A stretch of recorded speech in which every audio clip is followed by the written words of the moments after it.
Andyan ka na pala, babae ka? Terry? Ha? Hoy! Huwag mo ako takasan! Basta sabihin lang ako!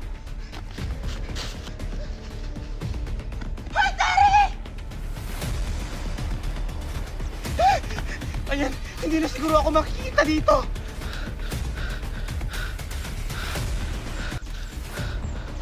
Aha! Eh! Ano ka ba naman? Oy, nananakot ka naman. Muntik na akong mamatay doon.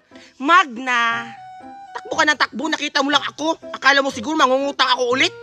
Magbabayad lang ako na utang ko. O, ito. O, ayan.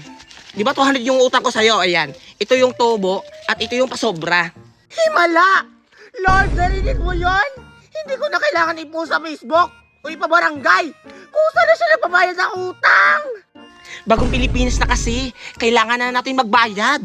Dati, pag naniningil ako, parang ako pa yung may utang. Pero ngayon, usa ka na nagbabayad. Bagong Pilipinas na nga talaga. Mga kaigan, kung si Terry nagbayad ng utang, Kailan mo ako babayaran, ha?